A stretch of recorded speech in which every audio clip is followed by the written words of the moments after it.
And so we are fresh out of the president's visit in Enugu State. I mean, that has been making the rounds in the last few days about his visits. A lot has been said about it. A lot also has also continued to be said around it because it's the very first official visit in Nigeria.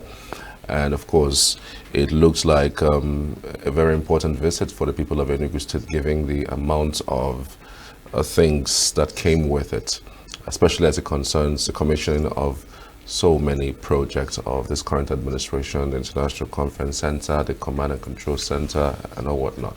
So we have the PDP chairman with us in the studio who would do a little bit of explanation as it relates to the visit of the president to the states. His name is Dr. Martins Chukwuwike.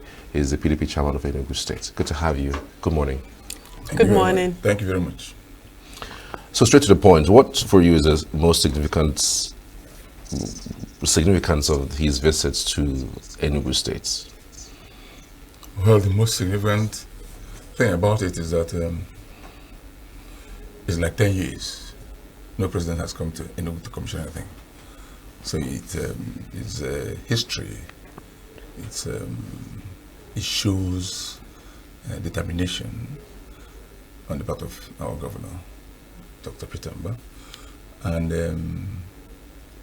it would have happened last year, but the president got busy, and it was now moved to 4th because the president really wanted to come, and he had heard a lot about Enugu, and the idea was that if he comes and sees for himself, they to make meaning. So it is very, very significant to all of us in Enugu State. The Enugu are impressed with that visit. The turnout was enormous. Preparation for it was so wonderful, and eventually it turned out to be a great event. We're happy about that. Right, the meeting with the stakeholders at the government house where he took questions, were you surprised that these very important questions, especially as it relates to the release of Nnamdi Kanu, was not asked?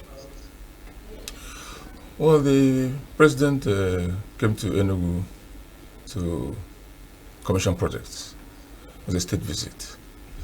And I don't think that was the proper forum to start talking about that release. If we want to talk about release, we should visit the president and know when he comes, we start asking for such things. But I mean, so many persons and so many quarters have said the reason why security situation or insecurity situation persists in the southeast is because Nnamdi Kanu is still being held. I mean, that's one thing that I've been reeling out since his rearrest. Now we presuppose that Enugu is more insecure than Borno State, but than those northern states. Those northern states are much more in the light of insecurity than the southeast. So I don't think they are that related. The issue is that Nigeria has some insecurity issues, bandits, Boko Haram, all those things. But that sentiment persists. You know that. Yes, no, I know. It still persists, but it has to be addressed squarely, not just that the president came to Enugu to commission projects. They start asking him to release them. People have sent delegations to even before this president came in, and the request has been ongoing. And the president at the national level, I mean the president, both the former and the present one, they are still saying they're looking into it. I know sometimes when things like that come up, because something is in court, the president can always say, it's in court. I don't want to, what they call it, sub judice or whatever. So, but I think political solutions can still come into it. Our people are still pursuing that particularly. It's very important to us because of many reasons. Okay, the president had come to commission some projects that were established in the state. And what specific projects or investments were unveiled or discussed during this particular visit? Investment. I mean, the development, yes. The projects that he came to commission are so many. In short, maybe he'll still come again after a short while.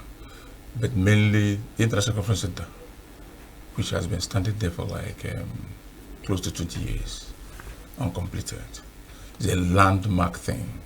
So one person was telling me that even if the governor does not do anything again, that one alone is enough. Since it has been standing for close to 20 years, and he came and did it. It was actually done in 6 months. It wasn't started as soon as he came into office. It was one of the ESCO meetings that the Commissioner for Culture and Tourism raised it up, and it was discussed at ESCO, and it was approved. It took 6 months to put that place functional. And the idea is that if it had been done earlier, it probably would have cost the state less, much less, because after 20 years, a lot of dilapidation has gone on.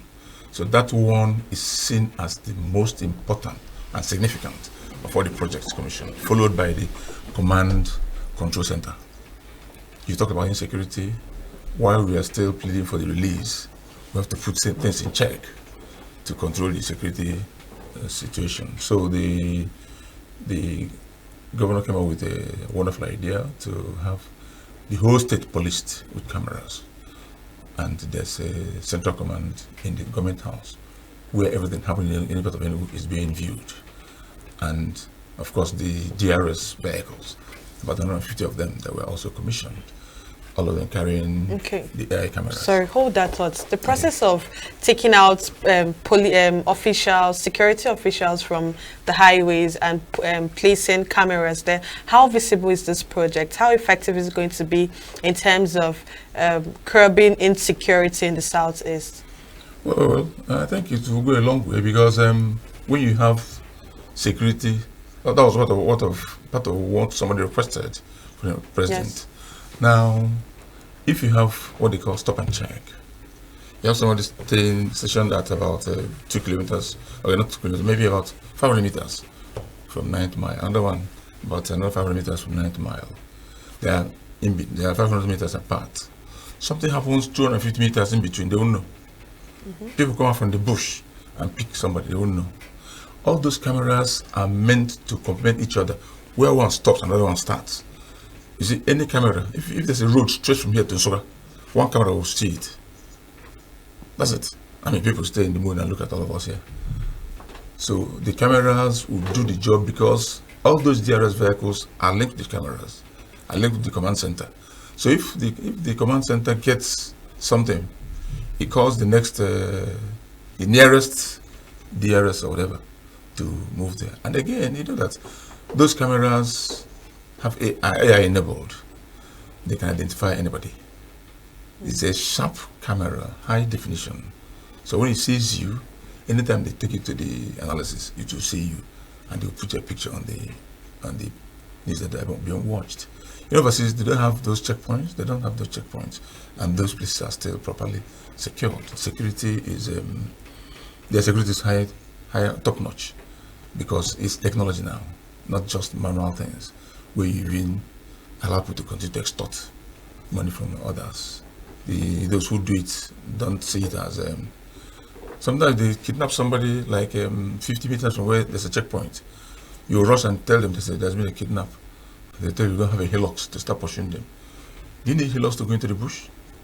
What they want is, they have taken somebody into the bush, want you to come and see whether I can do some chasing and find them.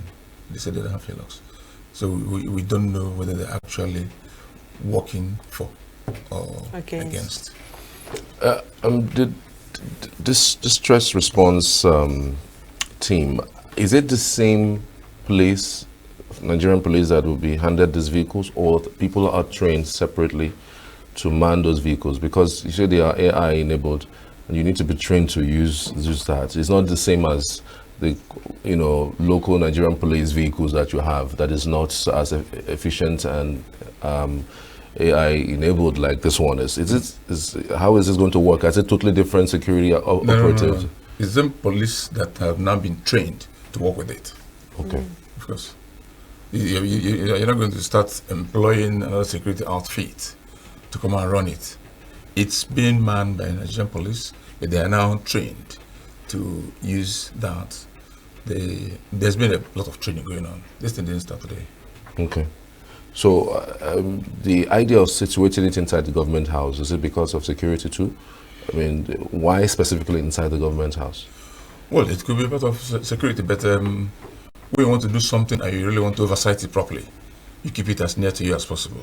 You keep it, like again, he said, as secured as possible, instead of leaving it, because you don't enter into government house anyhow. If you take it outside, then it's going to be a lot of logistics, and I think it's part of security and also for close monitoring. Okay. Interesting. All right, the visits of the president have been viewed by in so many different ways. From the political scene, people say it looks like the president is trying to woo the governor over to the APC, because even when he was speaking during the stakeholders meeting, he said something that I know your antecedents. So the knowledge of both of them being friends have even been before he became governor. Do you see the possibility? If it was a friendship thing, he would have been in APC since they were friends before then. But the president said something specifically about that. He said that the governor is so focused on development. He wants to see Enugu State to another level. And that once you are development oriented, you will be my friend, irrespective of your party. He used those words. He said, it doesn't matter your political party, you still be my friend, because you are working towards development of your area and making your people to be happy. Okay. During the president's visit, he promised to complete the rail line connecting Port Harcourt to Medjugorje during his administration. How visible do you see this project happening? Yeah, it's visible now. Those rail lines are usually not a one-day project. Rail line is a very high-tech thing. Takes time. Someone asked that question. I think it was Professor Tinubu asked the question, and the president said that something started before he came. And as far as he's concerned, that is work in progress. So he's still working on it. He didn't mention when it's going to be completed.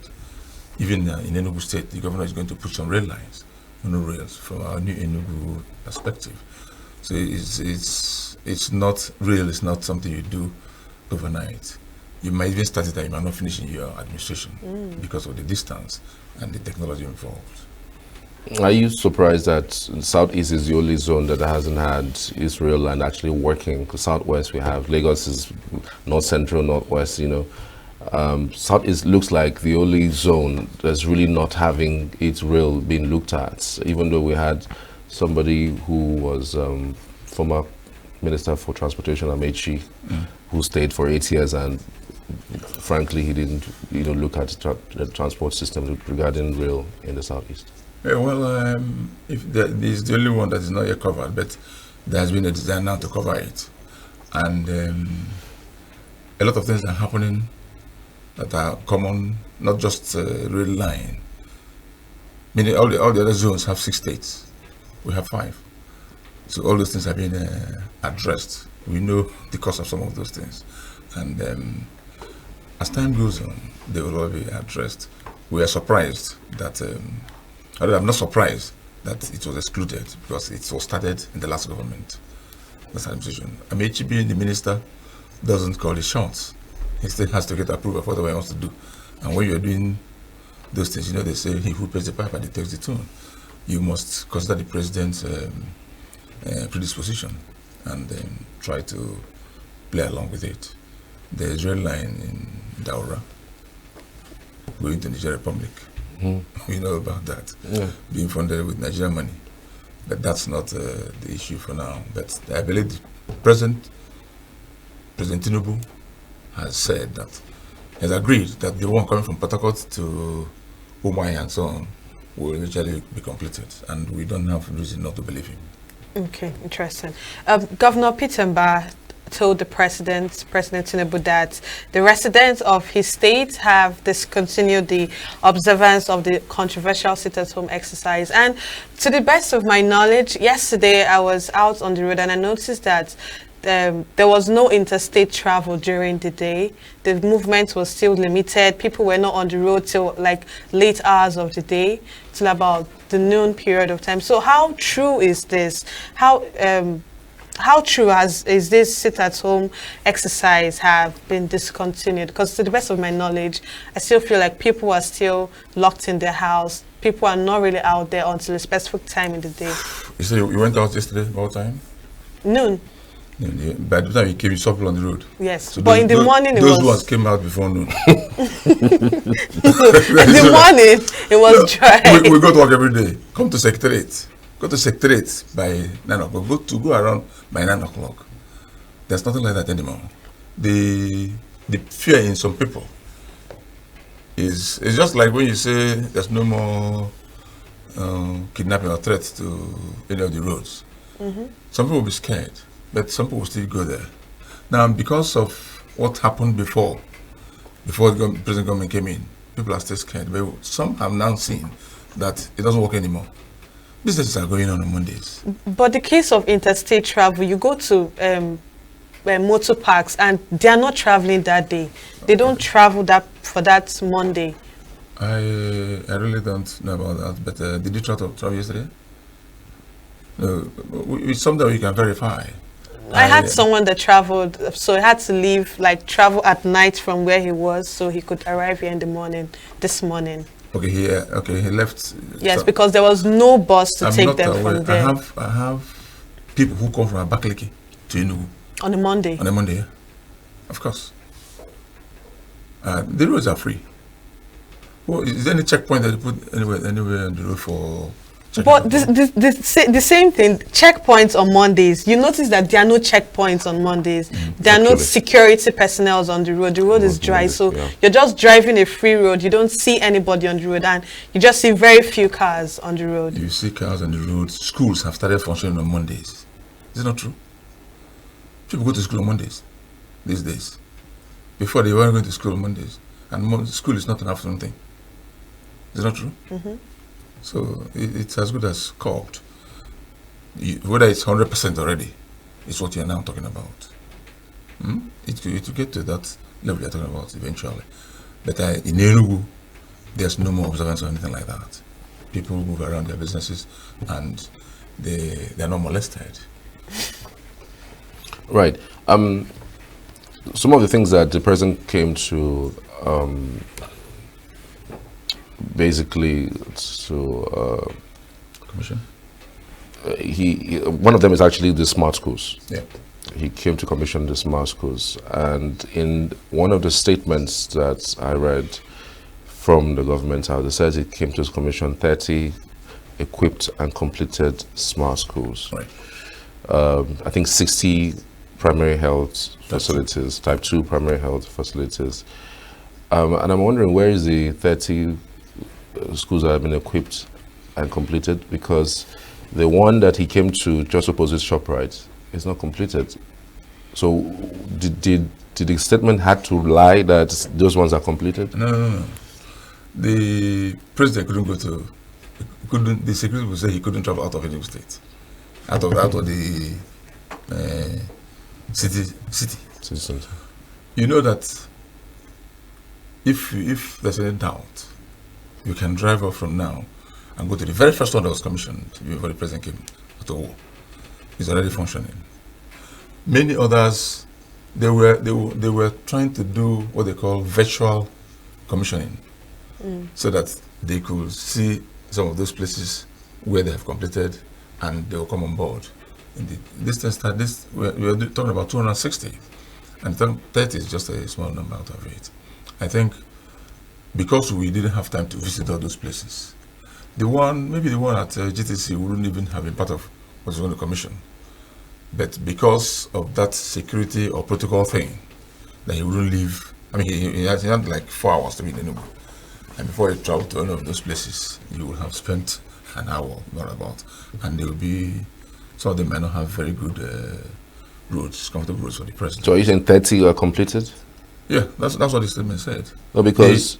if you want to get the correct information, then I believe you can talk to the Commissioner for Education. No, the reason I say that is because during the town hall meeting in December, he mentioned that the only one that is functioning is Asatowo, and others are still being built. So there's no way 30 would have been completed between that time and... Being built, it depends on which level of building.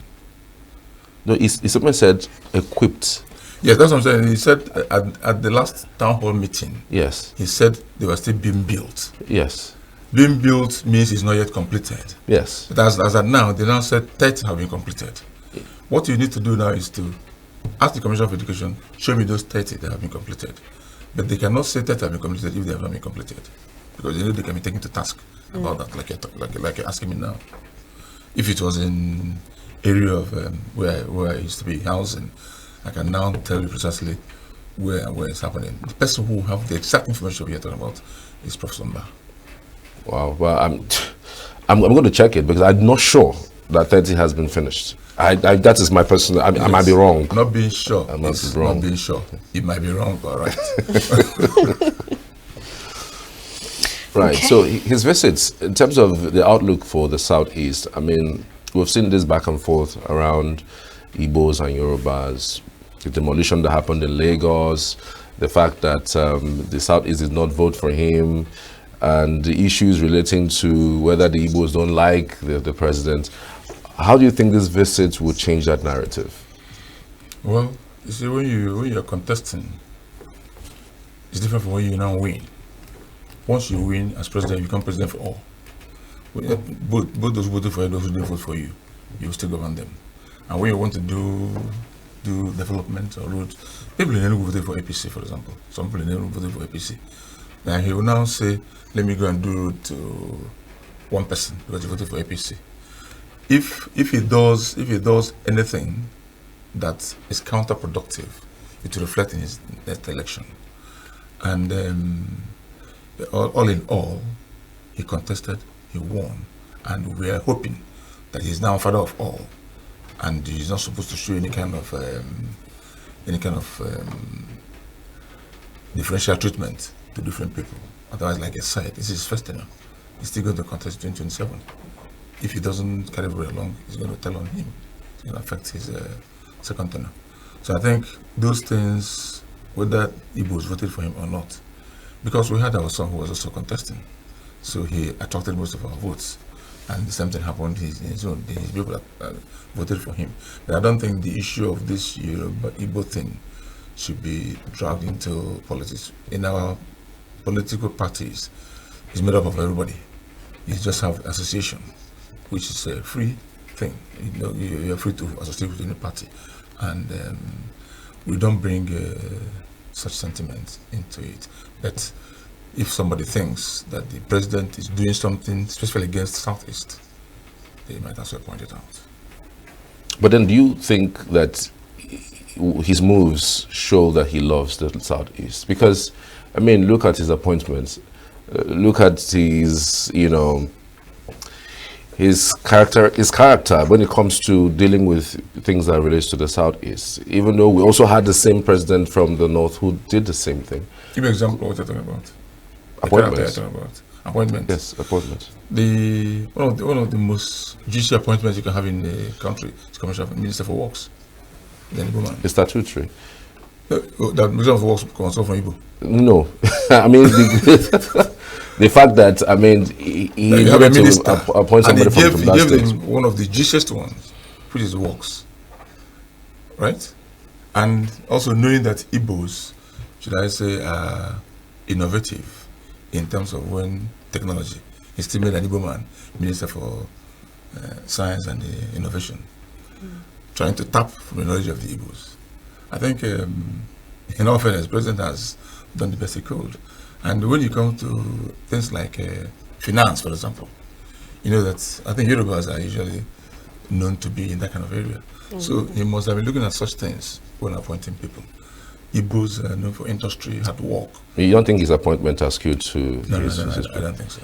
After employing people from Ondo State, four ministers from Ondo State alone in his cabinet. What the constitution says that every state must be represented.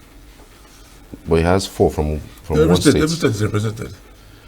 He didn't say the number you appoint from different places. That's what I'm saying, that those ministers are statutory because they are constitutional. You must get one person from each state, right? But I'm talking about his personal appointments aside the statutory ones. They are skewed to either the North or his Southwest region. That's why he's the president. His prerogative. Is that fair? Yes. So his prerogative to appoint those he thinks he can work with. And he doesn't think that people from the Southeast He's appointed some of us. I'm not here to discredit the president. I'm not trying to. I mean, I'm just asking you if I'm you just think telling it's you fair. that he has done what he thinks is best for him. You get people who you can give sign and they understand what you're talking about. People who can give instructions and they deliver. You know what I'm saying? The same thing happens everywhere. Everywhere. But in states, the governor will appoint those who he thinks he can work with. When you say appoint people whom he thinks, you make it look like people from the south he doesn't think people from the south fits those appointments. No, he has given. I mentioned one very key appointment he has given to the southeast, which you could have given to any other person, and nobody will still have anything to do about it. The Minister for Works is from the southeast, and he's doing a lot of job now. A lot of roads have been fixed. Look at the road I came to this place with now. It was a complete mess. That is the express, because I live somewhere in Transekulu. That Enugu road is being done, and it's being done very, very well. So I think the president has his prerogative to appoint those he wants to appoint. If you think he has not done it so well, you can go and contest and win.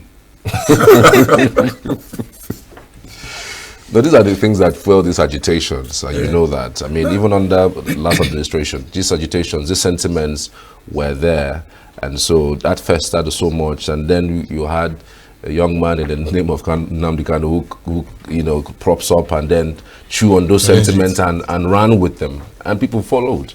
So it does look like, we have another president who almost doing the same thing, and it doesn't look like there's anything that's been done, in terms of even the noise are actually coming from the north too, about the fact that his appointments are skewed, so you don't think it's a big deal. It's just that when it's not you, when it's not your people that are doing it, you tend to complain. The Northerners have not complained before. The Igbos have always been the one that will complain. Whether it's not in charge, will complain. Whether it's West in charge, will complain, because we feel we're taking the heat much more than others. But I believe that with time, we'll probably get it right. People were not really interested who was president or not when Azikiwe were there, because every place was carried along altogether. It's only recently that we begin to want, I want my brother to go and be governor, my people to go and be president, because they know that things are now being done differently. And I had a governor who was in Enugu who said that if people develop their own area and it is rotating, very soon it will go around. So we only pray that the presidency will rotate to us one day. In Iboland, they also say that when you prepare cassava, that's abacha, that the oil is usually more in the plate where it is prepared.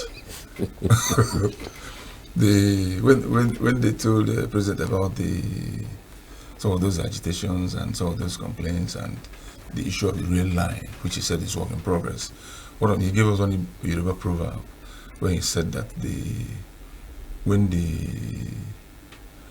the pig is being taken to the slaughter, that the noise is too much, but the important is that to get to the slaughter. What it means that the complaints might be many, but at the end we will get to where we want to be. So PDP at the national level, I mean, there's been so much issues at the national level, really. I mean, do you guys have plan to even take over power in 2027? Amechi's matter, Damagom, the issue of the fact that you guys have not done your meetings, the meetings have been shifted from January to February, the problem is just so much. Do you see any end in sight regarding the issues you guys are having at the national level? Our main plan, like you asked, is to take over power. That's our main plan. And when you have any plan, even in all the parties, they have issues. Anyway, you have association, you have divergent views, but eventually they will streamline and take their action. Our main plan is to take over power by 2027. And we also know that there are issues with other parties. So in our own, it's been addressed. I can tell you, it's been addressed appropriately. And we don't need to come and tell everybody our plans. Although they continue to destabilize. Do you think your party has been hijacked? Because you hardly hear them say anything as a party, say that, on this policy we're not standing on the president. We hardly hear that say that. Nyesom Wike is one leg inside the PDP and one leg outside into the APC. And then you wonder whether PDP that has stayed its course, has any stake in the Nigerian project, given what has happened. No, they complain, they talk when things go wrong. I mean, sometimes, what was it, when they mounted the guard of honor or whatever for the president's son, people complained. I had an article complain about it. The PDP people are still PDP. Individuals have their own individual predispositions of the way they want to act. Maybe sometimes for selfish ends. But collectively, the PDP is packaging itself for 2027. And, for example, there's been a court judgment recently about the secretaryship, which has been on for some time. And I believe these are some of the things that and PDP said they are going to obey the court order. That is a step in the right direction. If they obey the court order, that means obeying rule of law. So I believe that we are doing our internal things to make sure that nationally we get into it. But in Enugu State, you can be certain that PDP is on course, and 2027 is already guaranteed. Yeah, certain in Enugu. Yes, that's what I'm saying, in Enugu State. All right. I want to say a very big thank you for your time. Truly appreciate you coming into the studio. Hopefully, we'll find time to discuss this further. That's right. If you've got time too, maybe sometime this month or next month. Anytime you call me, what's this time I'll come over. All right. Thank you once again. You're welcome. Martins. Thank you so much. Martin. But truly appreciate It's your guy that is Martins. My own is Martin. There's no S. It's our pleasure having you, sir. Thank you. Thank you very much. Thank you so much. Well done.